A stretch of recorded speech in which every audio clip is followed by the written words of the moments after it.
Hello, I'm Jake Tapper in Washington, where the state of our union is still stunned to watch the federal government inflicting pain upon its own citizens. We're now in the 30th day of the government shutdown. On Saturday, President Trump put a new offer on the table, what he called a compromise, in exchange for $5.7 billion in border wall funding and the government reopening. The president now says he will restore protections for some 700,000 so-called dreamers, protections for 3 more years, as well as protections temporarily for some 300,000 undocumented immigrants whose temporary status is set to expire. The deal was praised by Senate Republicans, panned by the conservative right, and Democrats immediately rejected the potential compromise. Speaker Pelosi called it, quote, unacceptable and a non-starter. The president's offer on this comes as a special counsel made a stunning move, issuing its first statement in nearly 20 months, correcting a report from BuzzFeed News that claimed that federal sources told them that President Trump had directed his former lawyer, Michael Cohen, to lie to Congress about a potential Trump Tower Moscow deal. The statement from the special counsel reads, quote, BuzzFeed's description of specific statements to the special counsel's office and characterization of documents and testimony obtained by this office regarding Michael Cohen's congressional testimony are not accurate. BuzzFeed says they stand by the reporting. We're going to talk to 2 Democratic presidential candidates in moments, but I want to begin with the president's personal attorney, former mayor of New York City, Rudy Giuliani. Mayor Giuliani, thanks so much for joining us. Thank you, Jake. I want to clear up some questions about this Trump-Moscow project and why Michael Cohen lied to Congress about it and why President Trump misled the American people about it. So just very clearly, did President Trump or anyone on the Trump team ever have a conversation with Michael Cohen about his congressional testimony? Well, let me correct the premise of the question. The president didn't lie to the American people about it. He said he had no dealings with. He said he had no dealings with Russia, and as by your own admission, he was talking with people in Moscow about a Trump-Moscow project through November 2016. He wasn't talking to people in Russia about anything. He didn't talk to people in Russia at all. There's not a single stitch of evidence.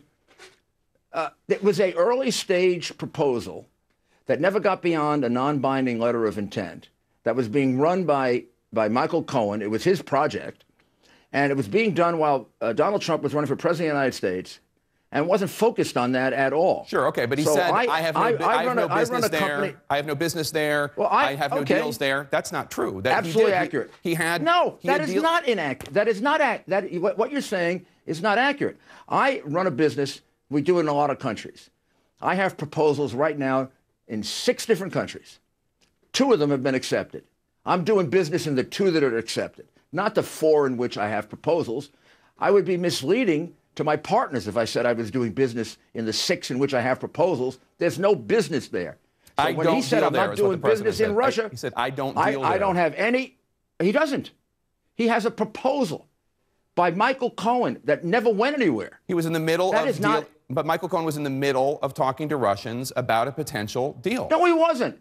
He wrote a letter, a non-binding letter of intent. He sent it to a general post office. He didn't even know where to send it. He had a couple of discussions. Michael Cohen did, not the president. And it was the last thing on the president's mind. So he was running for president of the United States. You know how busy that is. We're talking about 2016. You're not thinking about some proposal that at best is 3 years down the line. Okay, he's going to jail. Maybe Michael Cohen is he's going to jail for not being honest about the Trump-Moscow project. I mean, he's going to jail for it. No, he's not. In part. He's not. Well, what he's doing is he's telling the prosecutors what they want to hear. Now, you don't know if that's the truth or not. He has 2 contradictory statements, soon to be under oath. There was a Trump Tower Moscow deal. It just never actually came to fruition. They were discussing it. There was no deal. There was a non-binding letter about it. Wrong. There is no such thing as a deal. Come on now. So it's not a deal until the very, very final step. All right. Let's say I wrote a proposal to Rome to do security for Rome. I'm doing security in 5 other places. You say to me, where are you doing business? I would say the 5 places I'm doing business. Okay. Not I'm seeking business in Rome. God almighty, I'd then be doing business. It looked like my business was gigantic. So the president gave the accurate answer. So, I don't believe anything he says. Look, you're focusing on this minutia. No, the reality is, yesterday BuzzFeed published a story that was scandalous. It was horrible. So they should be they should be sued. They should be under investigation. They said the president of the United States counseled someone to lie and the special counsel had to go through the extraordinary act. I'm trying to get to the bottom. Let's get to the bottom. I want to find out the truth there. That's because you have a hysteria. That's because you got a hysteria going on in the media that interprets everything against Donald Trump. There's no hysteria here, sir. And I want to get to the bottom. Should be careful. Yes. What they did yesterday is truly fake news and disgusting. Let's be careful. Let's get to the facts of it. Did President Trump... Let's go. Let's do it. Did President Trump or anyone on the Trump team talk to Michael Cohen about his congressional testimony before he gave congressional testimony or after he gave congressional testimony? I can tell you, first of all, I wasn't the lawyer at the time. Right. Michael Cohen's lawyers reviewed his testimony with him. Yeah, but did President Trump or anyone... No, let me answer the question. Okay. As far as I know, President Trump did not have discussions with him, certainly had no discussions with him in which he told him or counseled him to lie. If he had any discussions with him, they'd be about the version of the events that Michael Cohen gave then, which they all believe was true. I believed it was true. I still believe it may be true because unlike these people who want to just believe him, I believe Michael Cohen is a serial liar. If you can figure out when Michael Cohen's telling the truth, you're better than I am, Jake. And that's what happened to BuzzFeed. They bought a totally phony story. They weren't going to buy it unless they got some phony stuff about federal agents, and then they went with it because they're the same ones who published the Steele dossier when no one else would do it. They obviously have a hatred for the president. But you just acknowledged that it's possible that President Trump talked to Michael Cohen about his testimony. Which would be perfectly normal, which the president believed was true. So it's possible that happened, that President Trump talked to Michael Cohen about his testimony. I don't know if it happened or didn't happen, and it might be attorney-client privileged if it happened, where I can't acknowledge it. But I have no knowledge that he spoke to him. But I'm telling you, I wasn't there then. So it's not significant because the version he gave to the... But he's convicted of, one of the things he pleaded guilty to, I believe, is lying to Congress about the Trump Tower deal. Which time? Well, I'm talking, Jake? You can pick your time. Right, but about the Trump Tower deal. But he's pleading guilty to get a reduced sentence, which means he's saying what the prosecutor wants him to say. But you just acknowledged that President Trump might have talked to him about his testimony. And so what if he talked to him about it? Is it not possible that Michael Cohen had that conversation? And I'm just asking you for what happened or what didn't happen. It's not possible. That Michael Cohen left the conversation thinking, well, this is what the boss wants me to say. The boss wants me to say. Not possible. The guy driving this testimony was Michael Cohen. In other words, you and I are in a deal together. You're the guy running it. I'm the guy that's sitting back there doing 50 other things. When it comes time to remember what happens, I go to you, and you tell me what happened. I don't tell you what happened. Well, so Michael Cohen was telling people what happened. I don't know if the president was briefed by him or wasn't. He certainly was briefed by his lawyers, all attorney-client privilege. But I can tell you this. Michael Cohen's lawyers believed him at the time. Yeah. Why wouldn't the president believe him? In his written answers. He knew what happened. Michael Cohen was the guy in charge of this. I emphasize that. Right. President Trump was running for president. So when this comes down and everybody's in a joint defense agreement, you go to Michael Cohen, you say, Michael, what happened? Right. Michael's going to remember a lot better what happened than Donald Trump, where this was like this big in his recollection, and it's this big in Michael's. Right. So, but let me ask you a question. And what you're doing is so unfair. This part you were the lawyer for. In his written answers, President Trump's written answers to special counsel Robert Mueller's questions, what did President Trump have to say about the Trump-Moscow project? He acknowledged that they had conversations about it throughout 2015, 2016. Through November 2016. And, through November. He answered. Right? That's what you said he before. answered those questions. He answered those questions fully, and I think to the satisfaction of the special counsel. So I'm not at all concerned about that. He gave a full and complete answer to it. I can't share the whole thing with you, but I can share the conclusion, which is he had conversations with Michael Cohen, but it was Michael Cohen driving the project. As, of course, anybody who's being fair-minded would understand. He was running, I emphasize, for president of the United States, tied up 18 hours a day with that. Right. If he could devote a minute a day to this, it would be a lot. So it would be a minute here, a minute there, a minute here. Your recollection of that is not going to be that strong. So let me ask you... The guy running the deal is going to remember it. Yeah. And I'm emphasizing the following. Do not think that just because he's pleading guilty to something, Michael Cohen's telling the truth. He's got every reason to say what the prosecutor wants him to say. But Corsi, they're offering Corsi a deal right now. If he says what they want him to say, he gets probation. They're offering Corsi a deal. How do you know this, that they're offering Corsi? Because he's suing over it. Okay. I have the documents. I have the documents. It was leaked to me. I have the documents. They gave him a script. If he reads from the script, no jail.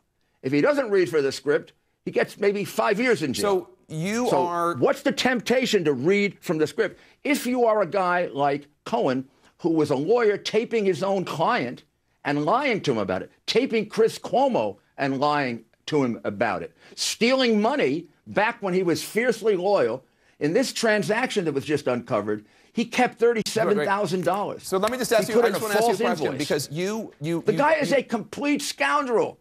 You can't believe him. I used to like Michael. I am so disappointed. Your position on Michael Cohen is long established. I want to ask you about, you've just been talking about and suggesting that the special counsel is not on the up and up, that he's trying to get people to say things that aren't true. I want you to take a listen to something President Trump said on Sunday. He wouldn't say that. No, wait. In fairness to the special counsel, they would say that maybe they believe that's the truth. That's what the adversary process is all about. But don't take it as gospel, because guys have pled guilty, in my experience, the things they didn't do in order to get out of worse problems that they actually did. In your experience, happens all the time in the criminal justice system. When you were unfortunate. When you were a prosecutor, you accepted plea deals from people for things they didn't do? I'm talking. You're darn right, I would never do that. I'd never do what they did with Cohen and have him plead to a campaign finance violation. That, as a matter of law, is not a campaign finance violation. I think that's phony as a $3 bill. Yeah, I get it. You don't like the special. Let me finish now. Yeah. Now I'm talking about my old office, the Southern District of New York. Right. That prosecution that guilty plea should never have been taken. And the fact is, if it wasn't a president of the United States, it would not have been taken. If you take that plea, there are 30 members of Congress I got ready for you to prosecute who had the federal taxpayers' money used to settle sexual harassment complaints. Yeah. Your money and mine used to do it. That's not a campaign contribution. They should all be under investigation now. Why aren't they? Because he is treated differently and unfairly. I have no problem with that. Let's do it. Let's bring that on. I want you to take a listen to something that the president said about the special counsel. Take a listen to this from President Trump. Right. Okay. I appreciate the special counsel coming out with a statement last night. I think it was very appropriate that they did so. I very much appreciate that.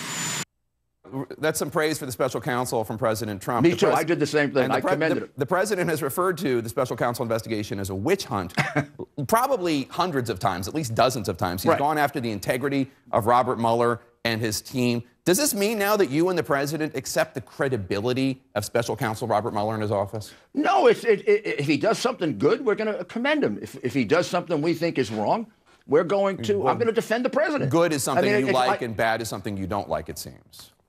Well, no. Well, that's also true for him, right? We have different points of view on this.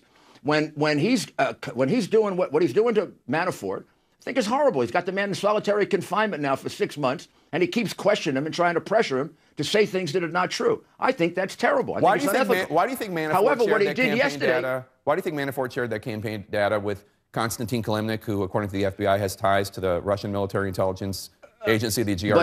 But in fact, is a Ukrainian. Two Ukrainians. Originally, the New York Times ran with the story, again, fake news, that he shared it with a Russian. They corrected that. They corrected that. They did correct it. Why do you think he shared the campaign data? Why do you think he shared the campaign data? My friend, they didn't correct that just completely on their own, by the way. Did you? Same thing with special counsel. You weren't working on the campaign at the time. Why do you think? Why do you think he shared that information? I think he owed them money, a lot of money. And I think he was sucking up to them, sucking up to his clients, making them feel important. The sharing of polling information. Right. I'm sorry, other way around. So he wanted to get paid. You're correct. They owed him money, and he wanted to get paid. He had a personal relationship with them, independent of the campaign. Should he have done it? Absolutely not. Bad judgment, yes. A crime? Sharing polling data? Give me a break. No way. Well, we'll see. People give out that internal polling data. People give out that internal polling data to impress people. They give it out for fundraising. They give it out just to have people on your side. They give it out to affect you guys in the press. Yeah, I don't know why That's what they use it for. I don't know why you did it. I don't. But go ask him. The president didn't know about it. You told CNN earlier this week that the only possible crime that could have committed, and which he did not do, you say, was aiding Russia in hacking the DNC. That's strongly disputed. But let me ask you a question: are you saying that it's not? Yeah, it's strongly disputed by the people who make up crimes. Are you?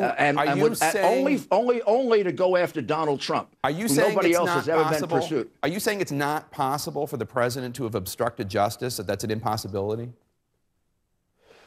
No, of course not. The president can obstruct justice. He can't obstruct justice exercising his powers under Article 2 of the Constitution if that's what he's doing, and that's what he did. That's the point of Bill Barr's memo, which Bill Barr's, the simplistic analysis of this is, again, designed just to go after Donald Trump. Here's the point that Bill Barr makes, which I think 75% of lawyers and 90% of constitutional lawyers would agree with.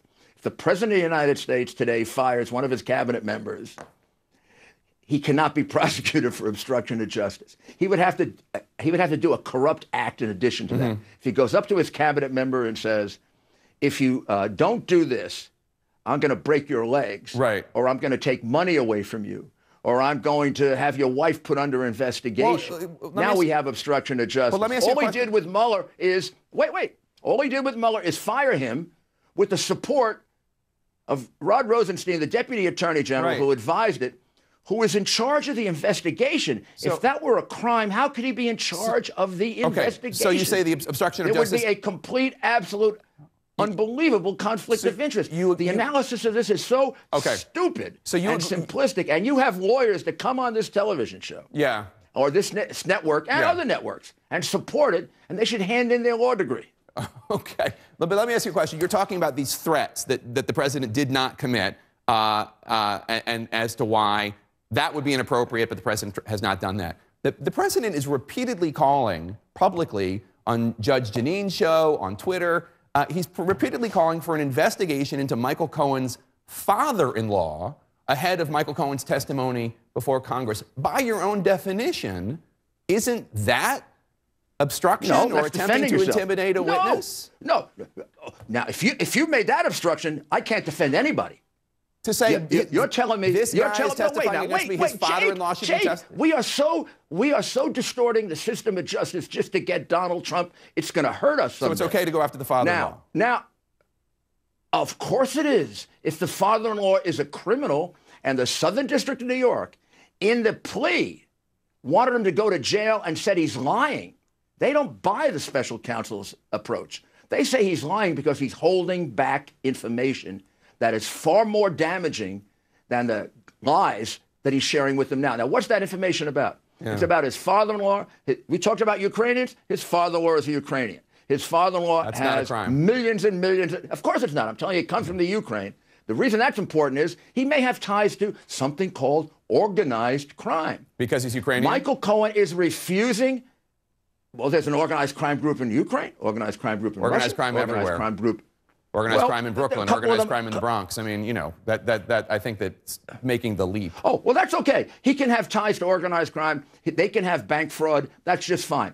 When somebody testifies against your client, you go out and you look at what's wrong with them. Why are they doing it if they're not telling the truth? He's doing it because he's afraid to testify against his father-in-law, because the repercussions for that will be far worse, I think, than the repercussions for lying here, because now he gets applauded in New York, where the crazy anti-Trumpers applaud for him. So he goes and testifies against some people. Let me finish. Yeah. He goes and testifies against some people that are possibly in organized crime. They ain't going to be applauding for him when he goes into a restaurant in Brighton Beach, Brooklyn. Believe me, I did this for 15 years of my life. This guy is lying. It's disgraceful that you're relying on Cohen. It's disgraceful that Democrats in Congress would put a liar like. And BuzzFeed got in trouble yesterday. I'm not relying on Cohen because they relied on Michael Cohen. I'm just questioning whether it's appropriate for the president to single out a private citizen. It is. Whose son-in-law. To defend him. He's not a private citizen. He's a private citizen lying about him, trying to get him impeached. I'm talking about the father-in-law. And I'm defending him. The father-in-law, we happen to know, and just go read the Southern District report. The man was involved in criminal activity with Michael Cohen. That's all. And Michael Cohen is withholding it because to testify about that would be very dangerous to the father-in-law and Michael Cohen. And instead, he's going after the president, which the special counsel and all the liberals are applauding him for. Mayor Giuliani. That's what's going on. That is a defense to a criminal accusation. If we can't do that, we're not in America. Thank you so much for your time, sir. We appreciate it. We are still in America. I appreciate you saying that. Thank you. I got the chance to say it. I appreciate that. Thank you, sir. The 2020 presidential primary is now in. There are over 8,500 videos on this one Mox News YouTube page. It takes a great deal of time and effort to make that happen. And I don't have plans and schemes, and I don't have hopes and dreams. I don't have anything if I don't have you. And I don't have love to share. And I don't have ones who care. I don't have anything if I don't have you. You, you, you, you, you, you, you, you, you, you, you, you.